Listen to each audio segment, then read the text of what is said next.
Assalamualaikum warahmatullahi wabarakatuh. Apa khabar tuan dan puan-puan? Bertemu lagi kita dalam rancangan Al-Kuliah. Ingat Jumaat, ingat Al-Kuliah. Pada petang ini secara langsung dari studio C Seri Pentas TV3. Dan kita akan bicara satu topik yang cukup sinonim dengan cuti sekolah. Bila sebut cuti sekolah, adalah benda ni. Sebut benda ni mesti cuti sekolah biasanya, iaitu menikah. Orang menikah, orang kahwin biasa cuti sekolah. Tapi tajuk kita bukanlah menikah secara umum, tapi kita nak spesifik khusus satu nikah yang memang orang kata apa, sesuai untuk pelajar-pelajar, sesuai untuk siswa dan siswi terutamanya, iaitu nikah gantung. Bukan nikah ke tali gantung, nikah gantung. Ataupun dalam bahasa Arab, nikah khitbah. Jadi biasanya kita sebut nikah gantung lah di Malaysia ini. Nikah khitbah dalam bahasa Arab, di negara Arab, nikah khitbah. Apapun bersama saya pada petang ini untuk kupas tajuk ini, tak lain tak bukanlah yang bahagia Ustaz Badli Shah Alauddin, penolong pengarah bahagian penyelidikan Jabatan Agama Islam Negeri Pahang, Jaib. Assalamualaikum Ustaz. Waalaikumsalam warahmatullahi wabarakatuh. Selamat datang studio. Terima kasih kerana mengundang. Dan untuk maklumat Ustaz, untuk dan perempuan semua, memang bertepatan kita panggil Ustaz sebab dia ni bekas kadi Temerloh. Yang banyak nikah dan mengahwinkan pasangan Ustaz ya. Alhamdulillah. Jadi Ustaz, nikah gantung ni apa cerita Ustaz? Bila sebut nikah gantung ni, apa makna nikah gantung? Sebenarnya nikah tu tergantung ke ataupun lepas nikah tu berkat gantung diri ke macam mana? Silakan Ustaz. Baik, Assalamualaikum warahmatullahi wabarakatuh. Bismillahirrahmanirrahim. Alhamdulillahirabbil alamin wassalatu wassalamu ala asyrafil anbiya'i wal mursalin wa ala alihi wa sahbihi ajma'in, amma ba'du. Terima kasih kepada Ustaz Fauzi, para penonton muslimin muslimat yang dirahmati Allah sekalian. Kita sering mendengar tentang istilah nikah gantung. Nikah satu perkataan, gantung satu perkataan. Bila digabungkan dia menjadi suatu makna yang sangat besar. Nikah gantung bukanlah makna lepas dia nikah dia kena hukum gantung ke apa, tidak. Tetapi nikah gantung ini kalau dalam bahasa orang-orang dulu-dulu disebut sebagai suspended marriage contract. Iaitu suatu kontrak pernikahan yang tergantung selepas daripada berlaku saja akad nikah. Sebab kita faham orang menikah ni dia mesti dah nikah saja, bila dah sah, prinsip bernikah dia mesti duduk sekali. Mesti dia bersatu, duduk serumah. Jadi bagi orang yang selepas akad nikah dia tidak duduk sekali atau dia tidak bersatu, maknanya yang isteri lepas nikah dia duduk dengan bapa dia. Si suami lepas nikah dia duduk di Mesir ke di mana ke sebagai contoh. Jadi bila dia tak duduk bersama, itu dipanggil sebagai nikah gantung. Dalam istilah fiqh disebut sebagai nikah khitbah. Bukan khutbah, khutbah yang tengah hari tadi. Khitbah ini maknanya nikah ala bertunang. Sebab itu kalau melihat dalam konteks kita sekarang, nikah khitbah nak fahamkan mudah, dia selepas dia nikah, dia duduk lain-lain. Tidak duduk serumah dalam tempoh tertentu dan kerana sebab-sebab yang tertentu. Antara yang masyhur orang menikah tak duduk sekali ini, pertama faktor belajar. Itu paling banyak. Menuntut di kolej, bahkan setengah universiti kolej, dia ada peraturan pula tak benarkan pelajar dia kahwin duduk dalam kampus, menyusahkan. Atau sebab yang kedua kerana suami itu tak mampu. Ini juga banyak kes, iaitu dia suami tak mampu nak sewakan rumah, tak mampu nak kehidupan normal sebagai seorang suami, tapi kehendak nafsunya tinggi, lalu ada juga berlaku. Dan ada juga orang yang buat nikah khitbah ini kerana dia belum bersedia untuk beri sebarang komitmen. Sebab itu kesimpulan mudah, nikah gantung atau nikah khitbah ialah orang menikah tapi tidak duduk sekali. Artinya macam Ustaz sebut tadi lah, yang orang duduk kat pelajar-pelajar kan, siswa-siswi yang duduk di hostel katakanlah, di asrama. Maknanya tinggal di asrama, di hostel, tapi tidur dengan isteri tu di hotel bajet lah. Itulah contohnya begitulah. Senang cerita. Okey Ustaz, untuk makluman anda semua tuan-tuan dan puan, boleh hubungi kami di talian bebas tol 1888 1677. Sekali lagi ya, 1888 1677. Kami akan ambil talian anda sebentar nanti, insyaAllah. Boleh hubungi kami sekarang. Okey Ustaz, bila kita cerita, Ustaz sebutkan tadi tentang, saya rasa memang kalau saya lihat Ustaz, dia punya belanja pun mahal juga sekarang Ustaz ya. Tinggi sekarang. Memang kalau kita kira tak kurang 15,000 lah, tak kira. Jangan kurang. Orang kata apa, dengan barang hantarannya, dengan wang hantarannya, dengan cincin belian, permata apa lagi, dengan orang kata belanja kahwin kendurinya, dengan pakaian tiga set ke? Kameraman lagi. Karaoke lagi. Ya. Macam-macam DJ. Oh, tinggi belanja Jadi sekarang. memang kadang-kadang terfikir juga, baik nikah gantung macam tu kan? Ya. Sebenarnya Ustaz, nikah gantung ni, nikah dulu kenduri, kemudian macam mana? Kenduri pun terlibat juga ke? Digantung?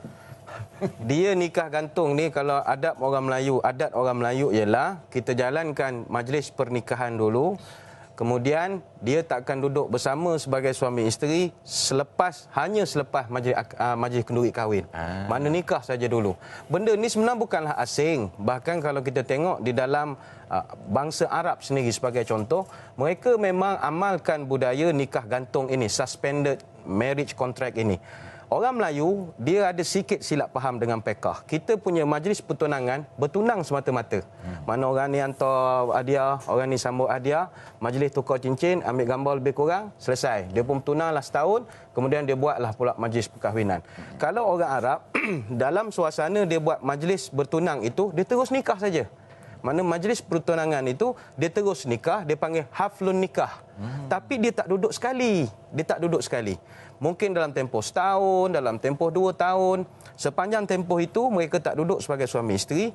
Bila dah mampu buat haflul qiran, majlis kenduri, backwah lah kata orang Kuala Lumpur. Maknanya dah ada kenduri kendara, barulah mereka akan duduk sebagai suami isteri. Sebab itu, saya kira budaya ini boleh diaplikasikan dalam masyarakat kita.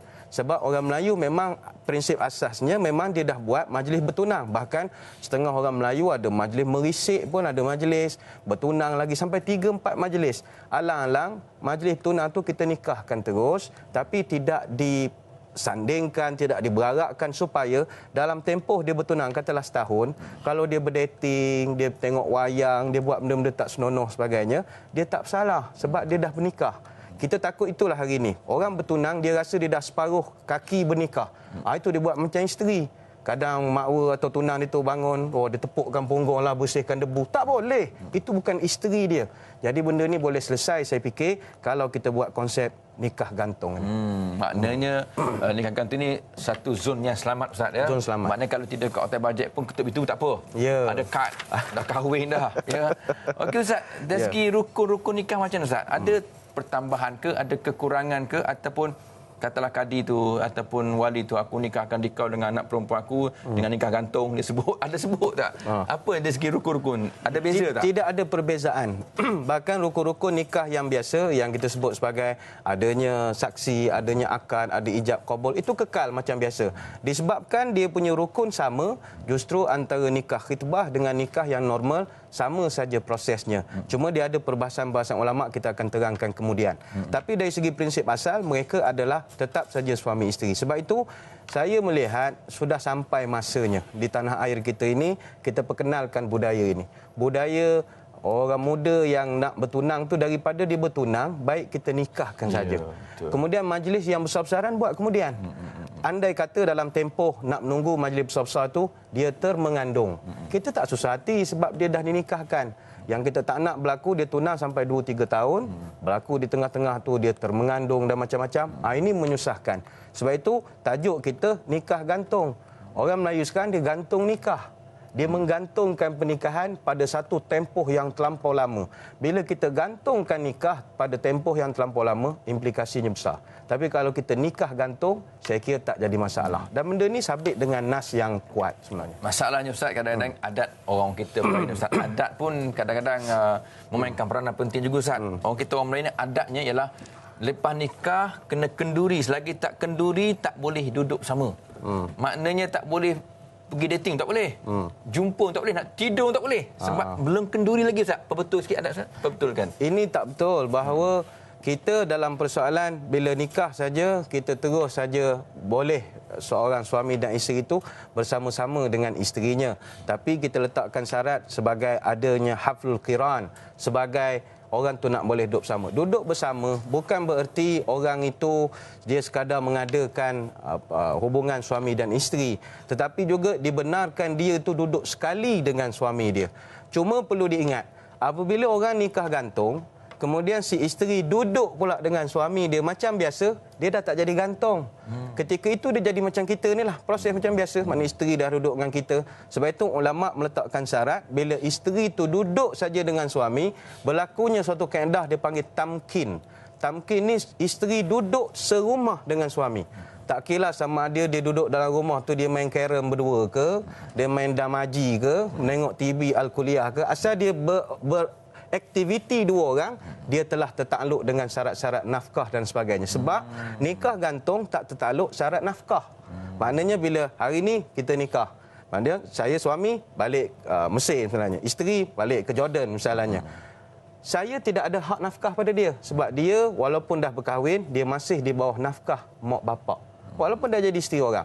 Tetapi apabila tamkin berlaku, tanggungjawab sudah berlaku pada suami. Ini perlu diperbetulkan di kalangan masyarakat, khususnya para pelajar kita pun ada. Yang mereka sangkakan bila mereka dah kahwin, dengan nikah gantung kata mereka tak payah nafkah. Tapi jangan lupa kalau dah berada tamkin, nafkah tetap pada suami. Okey, itulah tuan perempuan. Apa itu nikah gantung sudah terlerai satu masalah, satu babak Ustaz. Apa pun kita akan teruskan babak yang kedua. Apa pun perempuan, kita menunggu panggilan anda dan kita berehat seketika jumpa kembali selepas ini insya-Allah. Alhamdulillah, terima kasih anda semua setia bersama dengan Al-Kuliah pada petang ini. Tajuk kita nikah gantung. Dan kita ada seseorang di hujung talian. Assalamualaikum. Nur Aisyah Al-Ustaz ya. Assalamualaikum. Belum ada panggilan lagi? Belum ada lagi, tak apa Ustaz. Sebelum kita ambil panggilan Nur Aisyah tadi, Ustaz saya cerita ni bagaimana tentang sejarah sirah zaman Rasulullah sallallahu alaihi wasallam. Adakah pernah Rasulullah mengamalkan nikah gantung ni? Ada tak dari dalilnya Ustaz ataupun sahabat-sahabat sendiri buat ataupun Rasulullah sendiri pernah buat? Sebab Rasulullah kan ada orang kata 11 isteri dan ada yang hamba ni, Maria Qibtiyah dan sebagainya. Boleh tak Ustaz kupaskan sikit Ustaz? Baik, terima kasih. Memang hukum nikah khitbah ini dibenarkan ulama bergantung kepada dalil yang sahih riwayat Bukhari dan Muslim tentang bagaimana diriwayatkan Rasulullah sallallahu alaihi wasallam ketika baginda berkahwin dengan Sayyidatina Aisyah radhiyallahu anha. Ketika itu dia bernikah, umur Aisyah baru 6 ataupun 7 tahun. Dan baginda hanya tinggal sekali dengan Sayyidatina Aisyah 2-3 tahun kemudian, ketika umur Aisyah lebih kurang dalam 9 ataupun 10 tahun. Dalam tempoh 2 atau 3 tahun selepas nikah, baginda tidak pernah duduk sekali dengan Aisyah. Bahkan ulama menyebutkan dalam tempoh itu yang menanggung nafkah Aisyah adalah Sayyidina Abu Bakar As-Siddiq radhiyallahu anhu. Okey Ustaz, kita tinggal Aisyah ni sekejap. Kita ambil Aisyah Al-Ustaz dulu. Aisyah Al-Ustaz. Assalamualaikum. Assalamualaikum Ustaz. Ni orang lain punya. Okey. Siapa sana? Siapa sana? Saya Muhammad daripada Kulim, Kedah. Muhammad, Encik Muhammad Kulim Kedah. Okey, silakan Encik Muhammad. Saya nak tanya satu soalan Ustaz. Ya. Tadi Ustaz ahli panel dah cakaplah sedikit ya tentang apa nikah gantung tu, selepas akad nikah kan. Masih ada lagi amalan di kampung-kampung lah, khususnya orang tua-tua sekarang ni. Ya. Bila selepas nikah tu dia tak benarkan si suami tidur bersama dengan isteri dia. Betul lah. Jadi si suami ni kena balik rumah dulu. Kan? Jadi apa hukum dari segi Islam? Seolah-olah dia cuba memisahkan selepas akad nikah dah berlaku secara sah, tetapi tidak membenarkan pasangan pengantin ni sebagai suami isteri. Dia kata nak tunggu kenduri besok lah, lusa lah, macam tu lah. Tapi tempoh tak lama lah. Okey. Wallahualam. Terima kasih. Okey, Ustaz. Ini bukan nikah gantung. Tak, ini nikah biasa. Nikah biasa. Tapi alah, biasa begitulah berlaku Ustaz. Ya, kau balik dulu. Balik dulu. Nanti ada kenduri betul-betul baru kau datang, bawa apa semua, barulah boleh tidur sekali. Jadi apa sebenarnya Ustaz berlaku dalam hal ini? Silakan Ustaz. Ya, terima kasih. Ini bergantung kepada adat orang tua-tua kita dahulu. Prosesnya ialah selepas malam berinai, malam esoknya orang akan buat majlis nikah. Selepas majlis nikah dilakukan, dari segi undang-undang dan hukum, dia adalah isteri kita. Layak untuk kita melakukan apa saja dengan dia. Nak main carrom ke, main badminton, pingpong dan sebagainya. Tetapi disebabkan orang Melayu dulu sangat tertib. Dia nak kita ni ada dia punya tokmak ninah dia. Jangan tergesa-gesa, terburu-buru orang. Pun masih ramai di kenduri kendara itu, sabar. Tunggu hari esok. Dia ada buat majlis perarakan, bersanding, petang tu cuci periuk. Malam tu nak main pingpong dan sebagainya, itu terserah. itu disusun oleh orang tua-tua dahulu. Memang kita boleh dari segi hukum, selepas nikah tu terus je pegang tangan dia bawa pergi tepi pantai ke apa, tak ada masalah. Tapi suasana itu tidak sesuai dengan tetamu yang masa ramai. Tapi anda kata ada nak buat itu, buatlah, tak ada masalah, akan jadi buah mulut sahaja. Kata gelojoh kan? Gelojoh lah. Terburu-buru. Okey Ustaz, tadi ada Aisyah tadi, Nur Aisyah Al-Ustaz tadi. Soalannya Ustaz, apa beza nikah gantung dengan nikah muta'ah? Baik. Nikah muta'ah adalah nikah berkontrak. Iaitu dia meletakkan tempoh nikah dengan pasangan dia berdasarkan kontrak tempoh masa tertentu. Dalam Ahli Sunnah wal Jemaah, kita tak menerima nikah sebegini, kecuali dalam Syiah dan seumpamanya. Contoh, dia masuk belajar di universiti 4 tahun. Dia kenal dengan budak ni tahun 1, dia kata jom kita nikah. Okey, berapa lama nak nikah? Aku nikah akan dikau bulan bin bulan dengan pulanah bin pulanah dalam tempoh 4 tahun 8 semester. Start tunai, sebagai contoh berapa ringgit tunai. Itu ditolak. Sebab nikah dia tidak boleh ada tempoh kontrak. Maka perbezaannya sangat jelas dengan nikah khitbah. Nikah khitbah adalah kontrak seumur hidup selagi nyawa di kandung badan. Itu perbezaan paling ketara. Okey Ustaz, tentang nikah khitbah gantung. Dengan satu lagi Ustaz sebut tadi, nikah gantung ni ialah nikah di mana nafkah suami tak perlu bagilah sebab duduk berasingan. Ayah perempuan tu kasih. Ada tak persamaan dengan misyar, nikah misyar? Nikah misyar, ya. Bukan misyal. Misyar. Nikah misyar ini suami tak perlu berikan sebarang nafkah pada isteri, dan isteri itu dia boleh survive dengan kehidupan dia sendiri. Misalnya dia kerja, pangkatnya besar, jawatannya pun baik. Dia berkahwin tu hanya sekadar atas dasar memenuhi kehendak naluri seorang wanita memerlukan teman dalam kehidupan. Dari segi nafkah itu dia tidak mengharapkan. Dalam konteks fikih memang benda itu wujud, khususnya di negara-negara Arab.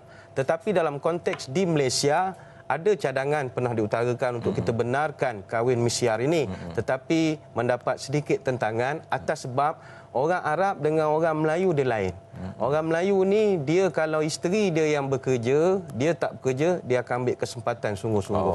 Itu kita tak nak. Jadi belum peringkat lagi orang kita nak sampai peringkat itu. Kena faham dululah, belajar dulu kan? Belajar dulu. Okey Ustaz, kita ada seseorang di hujung talian, Encik Ahmad Aziz Subang, Selangor. Assalamualaikum. Waalaikumsalam. Silakan Encik Ahmad Aziz. Ada soalan ni. Ya. Kenaan dengan gantung juga ni. Katakan seorang tu dia macam hadas besar lah. Semalam sebelum tu kan. Tiba-tiba pagi tu akad nikah. Lepas akad nikah baru dia tersedar bahawa dia belum mandi lagi. Okey. Bukan tergantung juga dia punya sah nikah. Okey. Dia segi hukum. Okey, satu lagi. Itu je Ustaz. Satu soalan je. Satu soalan je. Okey, terima kasih Encik Ahmad. Assalamualaikum. Okey. Ustaz faham soalan tadi kan? Ni ada besar mengantin lelaki mengantin perempuan. Tak tahulah dua-dua. Anggaplah dua-dua Ustaz. Dua-dua lupa. Nak mandi wajib. Mimpi malam tadi Ustaz. Ujar renyah-renyah. Jadi masa akad nikah tu dah akad nikah baru tahu lupa. Dia ada syarat akad nikah tu kena angkat dah besar ke Ustaz? Tidak. Tu masalahnya. Di dalam kita nak menjadikan nikah kita sah ataupun tidak diletakkan syarat bahawa kita ini perlu bebas daripada sebarang hadas. Kecuali disunatkan kita berada di dalam keadaan suci, ada wuduk misalnya, ataupun tidak mempunyai hadas-hadas yang besar. Jadi tidak timbul persoalan kalau pengantin lelaki itu berada dalam keadaan hadas besar. Dia bukannya macam nak semayang, dia bukan macam nak puasa dan seumpamanya.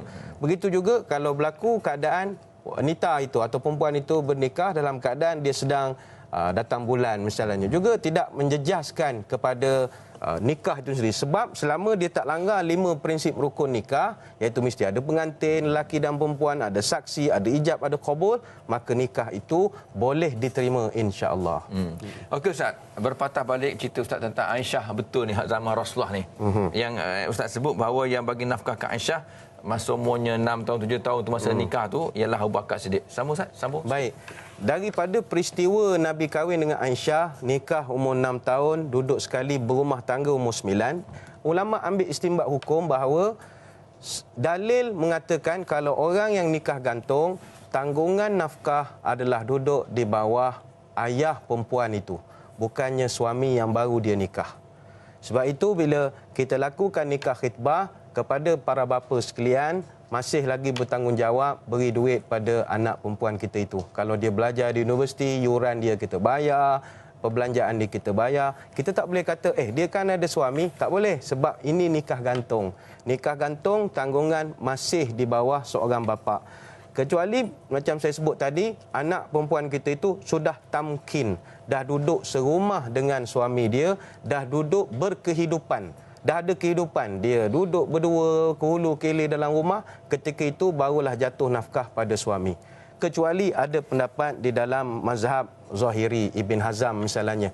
Dia mengatakan bila berlaku saja akad nikah, automatik nafkah pada suami. Tetapi ahli sunnah wal jamaah khusus mazhab yang 4, bila nikah khitbah dia masih duduk bawah bapa. Okey Ustaz, kita ada seseorang di ujung talian, Cik Muhammad Jazmi, Kuala Terengganu. Silakan. Assalamualaikum. Waalaikumsalam Ustaz. Ustaz, saya ada 2 soalan nak bertanya. Okey. Satu soalan mengenai saya.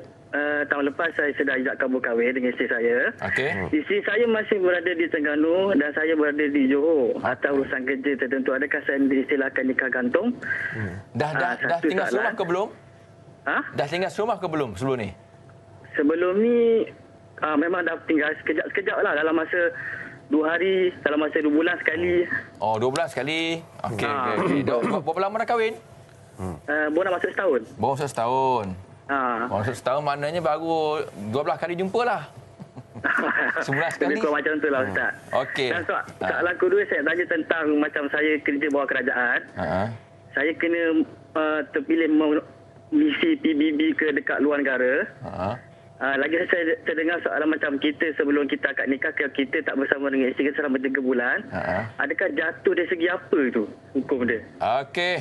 Kita dengar ya. Terima kasih Ustaz. Terima kasih. Assalamualaikum. Assalamualaikum. Salam. Okey, Ustaz ada 2 Ustaz. Kita lihat satu dulu Ustaz ya. Satu-satu. Tentang dia isteri di Terengganu, suami di Johor. Ustaz terpisah sebulan sekali jumpa. Itu pun tahu di rumah mentua ke, di mana-mana ke, di hotel ke. Jadi apa pandangan Ustaz? Itu dikira nikah gantung ke macam mana Ustaz? Baik.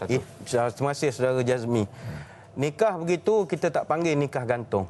Itu tak masuk dalam kategori nikah khitbah. Itu dipanggil PJJ, pernikahan jarak jauh sahaja. Sebab nikah gantung hanya berlaku kalau tidak tinggal serumah. Jumpa sekali-sekala, itu cerita lain. Tengok wayang, itu cerita lain. Tapi macam dinyatakan tadi, dia dah pernah duduk sekali, walaupun sehari tu. Saya sebut di awal tadi, apabila berlaku tamkin. Tamkin ni makna hidup berumah tangga. Saya bawa contoh tadi, main pingpong, main carom, itu contoh. Kalau pelik daripada itu, kohor lagi lah maknanya. Ada saja aktiviti, riadah ataupun sukan yang berlaku, maka dia sudah tidak dikira nikah gantung sebab dia dah duduk sekali.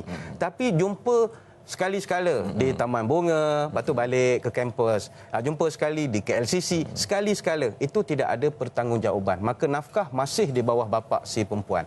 Itu prinsip asal. Lepas ni kita buat tajuk nikah PJJ. Nikah PJJ, nikah jarak jauh. Nikah gantung dulu ya.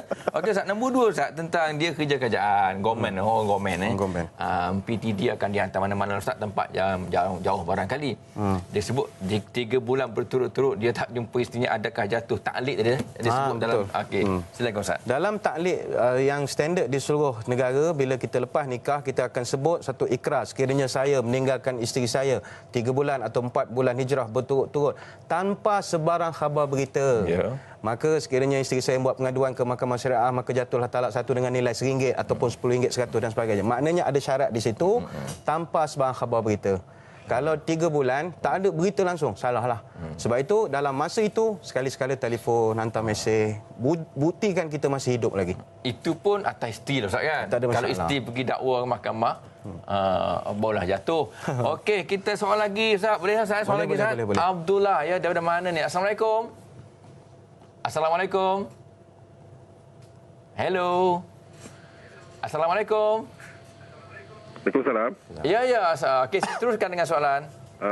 Abdul Rahman dari Seman. Okey, orang lama ni. Ya. Ni nak tanya Ustaz. Tentang Ustaz ada sarankan tadi dia supaya orang Melayu ni nikah gantung. Tapi sekarang ni kalau sekiranya buat macam tu, nikah gantung digalakkan, takut wang hantaran tu macam 15,000 macam Ustaz kata tu 20,000 langsung lesap hangus begitu saja. Kadang-kadang ada juga yang buat macam tu Ustaz. Terima kasih. Okey, itu pun soalan bagus. Terima kasih. Okey Ustaz, ni tentang dah ala-ala dengan gantung, kita lupalah kenduri tu. Okey. 15,000 pun tak timbul, tak bangkit dah sebab dah gantung lama sangat. Okey. Sampai tak ada tempoh Ustaz kan? Gantung ni kan? Tak ada gantung. Jadi apa masalah dengan hantaran tadi Ustaz ataupun wang kenduri semua? Saya mencadangkan kalau cara orang Arab dia bagi separuh dulu.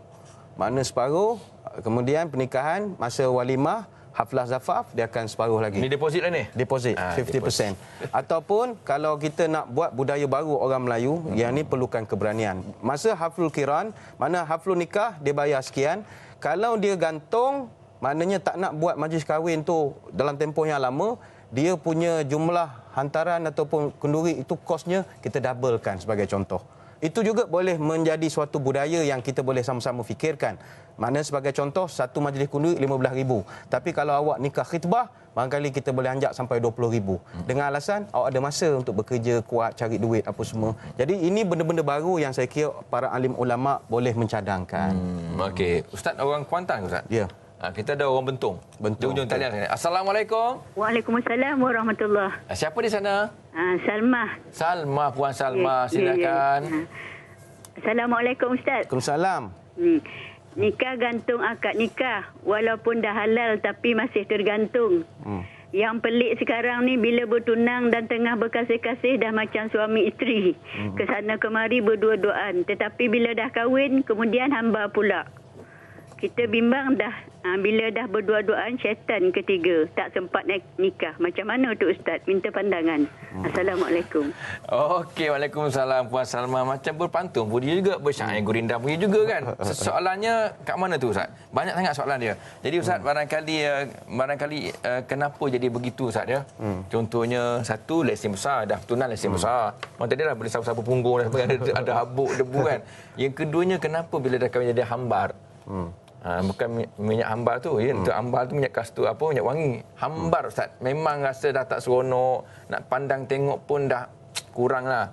Jadi kenapa Ustaz? Silakan. Hambar ni sebab dia kahwin ni betul orang panggil bulan madu. Bulan ni berapa lama je?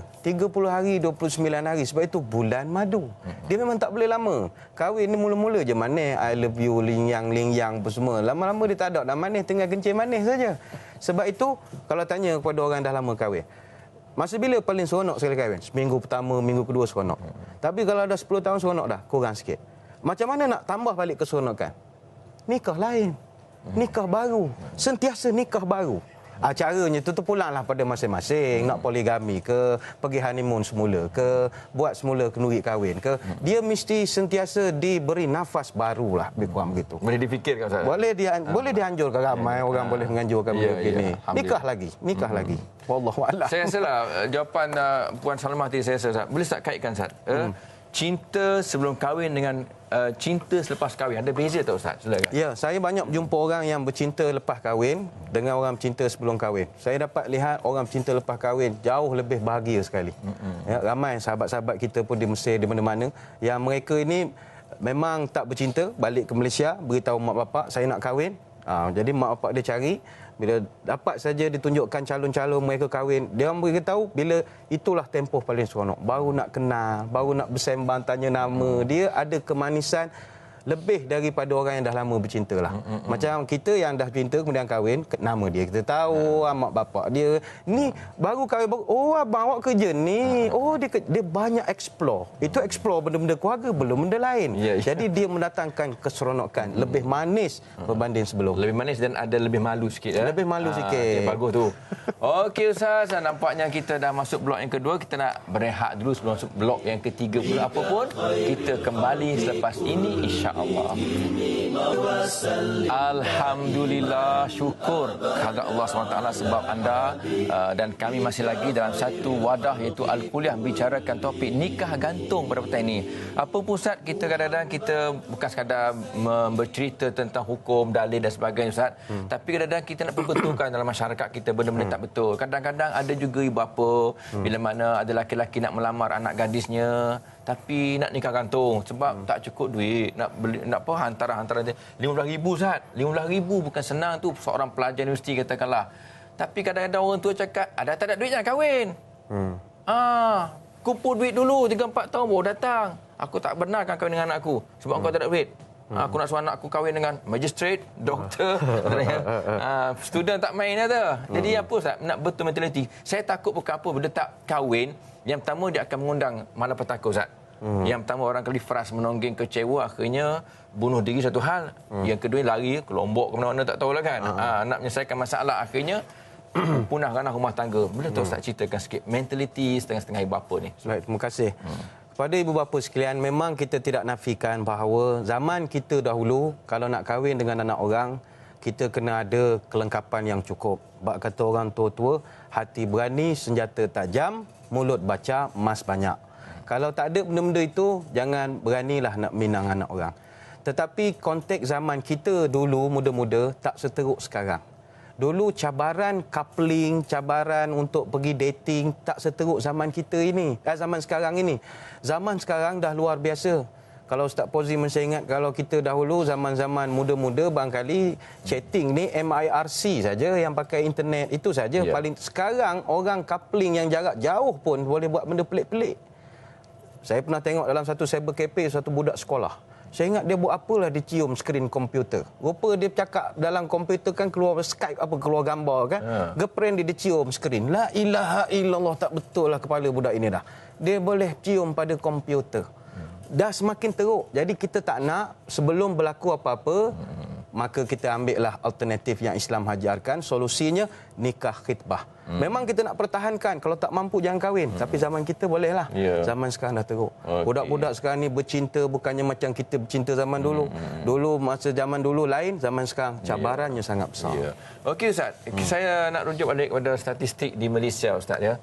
Setiap 17 minit satu bayi luar nikah dilahirkan. Allah. Ini yang angka cukup menakut dan menyeramkan kita Ustaz. Setiap 17 minit, bayangkan kita berpuluh minit dah.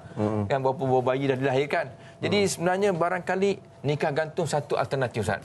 Kerana nampak anak kita duk asyik dengan jantan tu naik bonceng motor Ustaz. Apa kata nikah gantung je lah. Satu alternatif Ustaz. Adakah Ustaz setuju atau tidak? Sila bangkang Ustaz. Ya. Saya sangat bersetuju kalau ada pihak-pihak orang kita ini yang nak jadikan nikah khitbah atau nikah gantung sebagai satu budaya baru orang Melayu. Sebab benda ni perlu keberanian untuk kita buat. Orang kita masalahnya bila buat kenduri kahwin anak, kalau buat terlampau cowboy sangat, dia akan fitnah. Dia akan kata, ini mesti dah bonteng ke apa, itu yang cowboy sangat ni.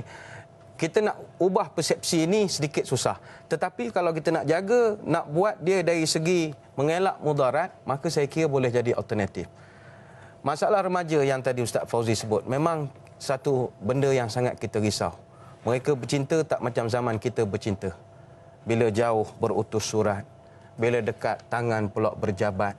Kemudian bila dah dekat pakat peluk pula erat-erat. Dah tak malu lagi pada Allah dan malaikat.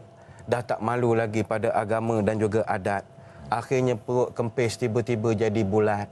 Dah cukup masa dibuang pula merata tempat. Kemudian bila dah lahir pula anak tu tak cukup sifat. Kemudian si gadis itu pun tertunduk malu. Pikiran runsing, hatinya pilu. Tidur tak lena, makan tak lalu. Semuanya gara-gara elu. Ini semua jadi masalah. Benda ini boleh dikekang kalau ada alternatif. Solusinya nikah khutbah, dipanggil khutbah, ditunangkan dalam keadaan dinikahkan. Majlis tunang kita selalu buat kan, tak ada masalah. Dia bukan nikah gantung ni satu majlis lain, tak. Majlis tunang tetapi dinikahkan terus. Kemudian separatekan mereka. Tidak duduk sekali, buat hal masing-masing. Cukup tempoh, dah mampu, dah habis belajar misalnya, dah mampu untuk nak hidup, berumah tangga, baru buat kenduri besar-besaran. Sebenarnya dah ada masyarakat kita buat cara begitu, tapi kita tak perasan saja. Saya sendiri sebagai qadi dahulu, banyak sebenarnya majlis-majlis yang hakikatnya dia hanya melakukan majlis kenduri itu selepas nikah dilakukan barangkali setahun ataupun 2 tahun. Tapi orang tak perasan pun sebenarnya. Cuma kita perasan kalau tengok masa bersanding, pengantin perempuan dengan pengantin lelaki itu tak berapa malu sangat dah. Dah boleh ejas-ejas duduk. Itu dah lama sangat lah agaknya dah duduk sekali. Dia kalau orang bersanding ni tanda dia baru kahwin, dia malu-malu. Ambil gambar malu-malu, tunduk. Itu barulah tu. Ini dah tak malu dah, itu lama sangat. Setahun lebih dia punya nikah. Jadi perlukan kepada keberanian. Saya ingat lagi Ustaz tentang Ustaz sebut tadi memang dah ada berlaku. Ya, biasanya dekat musim haji. Sebab dia nak pergi haji tu sebulan atau sebulan lebih Ustaz, mak ayah tinggalkan anak-anak dia dengan tunang dia barangkali, engkau nikah gantung dululah. Aku kan percaya kau sangat ni dua orang ni kan. Macam belangkas 10 kili. Memang berlaku Ustaz ya, tapi barangkali ramai lagi masih belum faham kedudukan nikah gantung ini. Memang sewajarnya lah pada zaman kita sekarang. Okey Ustaz, kadang-kadang di universiti dan pelajar universiti, saya baru balik dari UKM Ustaz 2 malam lepas, tentang soalan tentang mereka memang nak kahwin Ustaz. Ya, terutama perempuan ramai di universiti sekarang ni. Memang ramai sebab perempuan makin bijak, makin cerdik, laki-laki di Ustaz serentilah ramai. Jadi beza pula Ustaz. Jadi barangkali mereka ni Ustaz, yang laki-laki dia tengok makwa cantik, dia nak cop. Cop, tapi komitmen nak kahwin tak ada. Pasal tu cantik je dia nak cop. Adakah layak nikah gantung juga? Komitmen nak kahwin tak ada lagi, belum rancang apa-apa lagi Ustaz. Cuma nak cop je. Baik, terima kasih. Kepada adik-adik mahasiswa-mahasiswi perlu diperjelaskan, nikah yang kita nak lakukan ini dia bukan sebab kita nikah tu kita suka dia tu cantik, dia suka dia tu hidung mancung, kulit putih, kecil molek. Tak. Kita nikah ni kerana Allah, kerana ibadah, bukan kerana nak cop-cop. Sebab itu kalau nak kahwin, pertama ukur dulu baju di badan sendiri. Kalau ada kemampuan, orang tak akan lari daripada kita. Yang menyebabkan kita tak confident, barangkali kita sendiri tidak memiliki persediaan. Saya sering sebutkan di mana-mana, kalau nak kahwin, nak pastikan kebahagiaan rumah tangga, seorang lelaki dia mesti ada 3 ras Ustaz. Ini 3 ras. Pertama, dia kena ada beras. Yang kedua, dia kena ada waras. Yang ketiga, dia kena ada keras. 3 perkara ni kalau tak ada, hancur rumah tangga. Ni saya tak ulas semualah, kita TV ni bukan. Beras itu simbol ekonomi. Bahawa kalau awak tak mampu nak beri makan anak orang, berbahaya. Kita khawatir akan porak-peranda. Yang kedua, waras. Waras ni maknanya berada pada cara pemikiran yang betul, tidak terlampau. Ya, berada pada ada orang suami, dia ni jenis hangin satu badan, kengkong, mengamuk, macam-macam. Jadi dia mesti waras dahulu, baru bahagia rumah tangga. Yang keras ni kita tak ulaskan. Sebab itu bila melihat kepada persoalan ini, cuba bertanya kepada diri kita, dah ada tak 3 ras ini? Kalau dah ada 3 ras ini, barulah bersedia. Dan jangan khawatir orang yang kita nak tu lari ke tangan orang lain. Selagi kita memiliki 3 ras. Okey Ustaz, ada tak halangan-halangan di sudut kesihatan contohnya yang boleh menyebabkan nikah gantung ke, ataupun memang dilarang terus untuk kahwin dengan pasangannya sebab ada masalah dari segi kesihatan? Ya, saya tahu saya lah HIV AIDS ni memang kita kena buat ujian sebelum kahwin kan Ustaz kan? Ustaz Kadi lagi tahulah dulu. Maknanya memang terpulang ada pasangan lah nak kahwin juga kan? Tapi masalahnya yang lain ada tak kaitan dengan nikah gantung Ustaz? Terutama masalah kesihatan. Setakat ini kalau bagi orang yang menghadapi masalah penyakit-penyakit kronik, sebagai contoh HIV, yang dalam istilah perubatan kita panggil PLHIV, People Living with HIV. Orang-orang macam ini dari segi enactment kita ataupun dari segi syarak, tidak ada larangan untuk mereka kahwin. Tak ada larangan. Tetapi risiko perlu ditanggung. Ujian yang diwajibkan oleh pihak pemerintah itu supaya pasangan perempuan ataupun pasangan dia tak tertipu saja. Jadi dua-dua dah ambil ujian di hospital kerajaan, memang sulit, tak ada orang boleh tengok. Sebagai kadi pun kita tengok atas nama kita sebagai pendaftar pernikahan saja, memang sulit.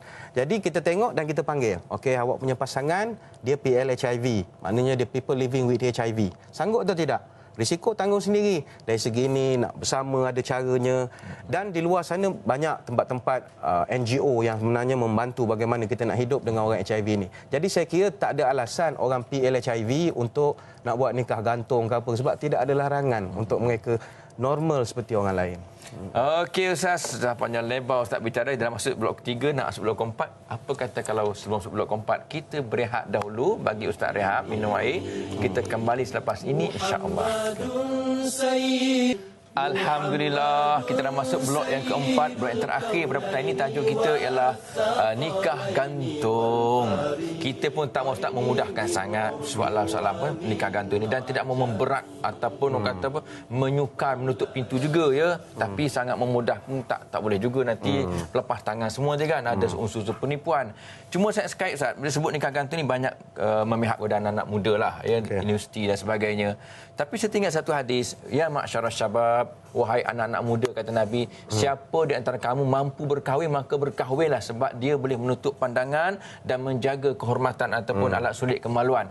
Tapi ujung tu Ustaz. Faman yastatik, siapa yang tidak mampu, tidak ada kemampuan nak kahwin, duit tak ada, fulus tak ada, tak cukup ya. Maka disebut dia berpuasa Ustaz ya. Sebab berpuasa itu perisai baginya. Adakah anak-anak muda Ustaz kena nak diproses puasa dulu Ustaz? Nak test ni. Aku ni nak kahwin ni tapi nak test puasa dulu. Boleh kontrol. Ataupun kita ni mabuk cinta sangat Ustaz. Laila Majnun contohnya. Hari-hari cerita kat TV, semua cinta belaka. Pergi library pun dating, pergi study group pun dating, pasal malam pun dating juga. Apa komen Ustaz? Baik, terima kasih. Masa saya jadi kadi dulu, banyak remaja atau mahasiswa-mahasiswa yang nak kahwin ni, biasanya mereka ni jenis-jenis mahasiswa yang bercinta, dipanggil konsep cinta anti-anti ni. Dia jenis yang jenis geng-geng sikah punya, geng-geng orang baik-baik ni, kepiah tak tinggal ni. Jadi geng-geng macam ni dia memang takut sangat. Dia berdating tu macam dia rasa buat dosa besar.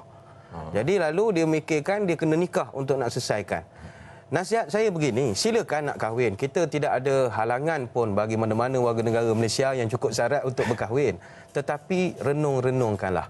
Hadis yang Ustaz Fauzi sebut tadi, siapa yang tak mampu Nabi sebut, maka hendaklah dia berpuasa. Sebab Nabi sebut fa innahu lahu wija'. Wija' ini selain pada maknanya dinding ataupun benteng, dia adalah wija' ni jerut. Puasa ni dia boleh menjerut kehendak. Sebab itu saya mencadangkan bagi orang yang tahap ketegangan, keinginan dia tinggi, banyak-banyakkan puasa Isnin Khamis. Kalau tak larat puasa, saya galakkan kepada orang muda-muda ni, jangan jiwang sangatlah.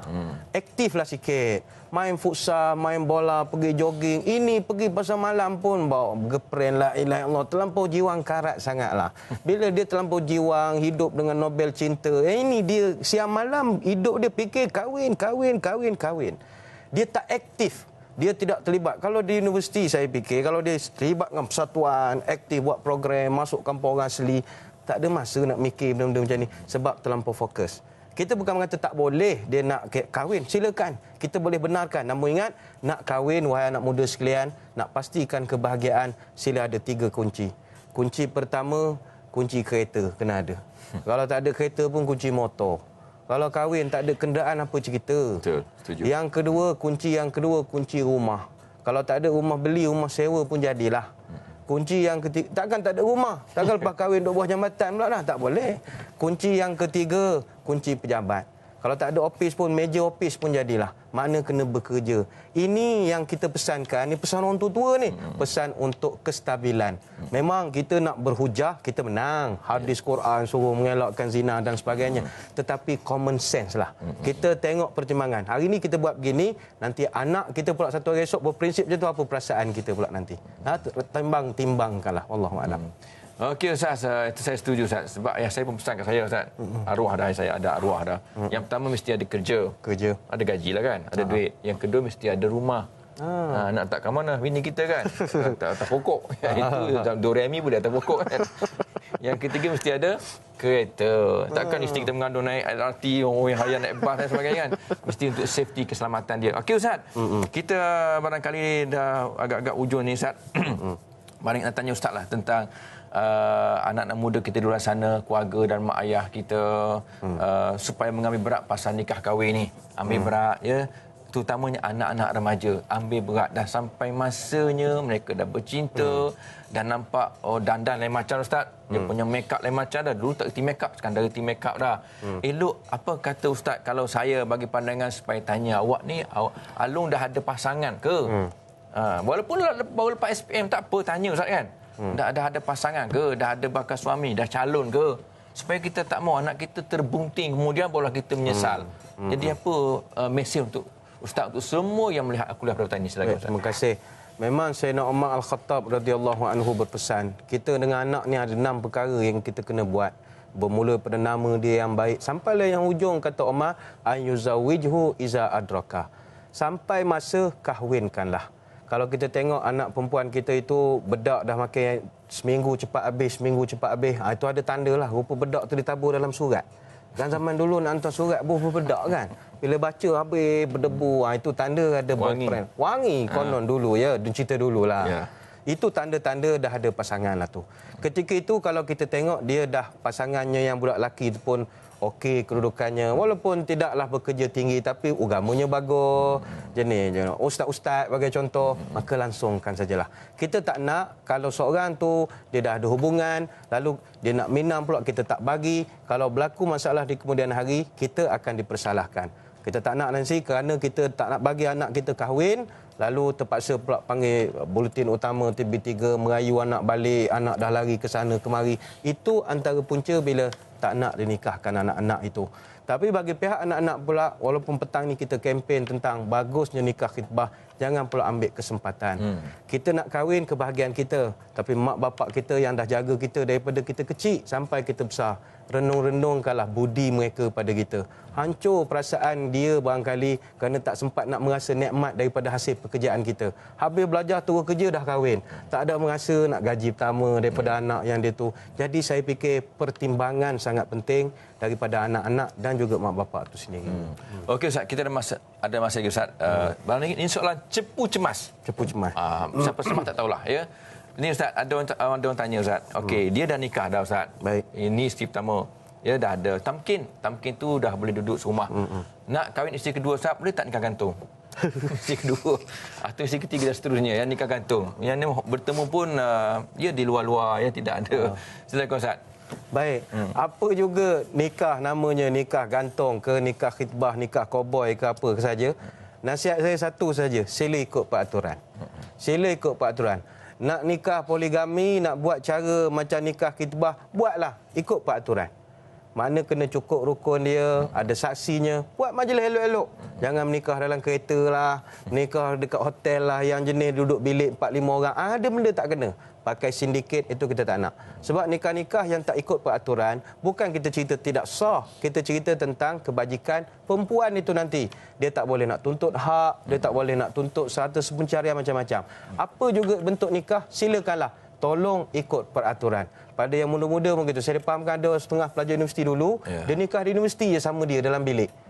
Dia pakai kontrak-kontrak main 8 semester ni. Jangan ikut peraturan. Ataupun nak poligami macam Ustaz Fazli sebut tadi, mesti juga ikut peraturan. Silakan, janji ikut peraturan. Alhamdulillah.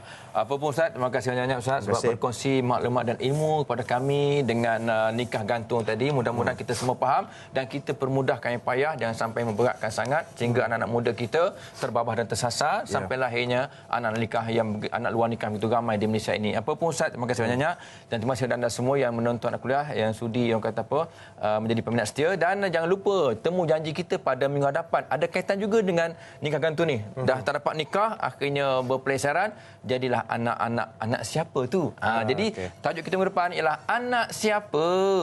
Soalan, ya, anak siapa? Jadi tunggu janji kita pada minggu hadapan dan selamat beristirahat di hujung minggu bersama dengan keluarga tercinta. Assalamualaikum warahmatullahi wabarakatuh.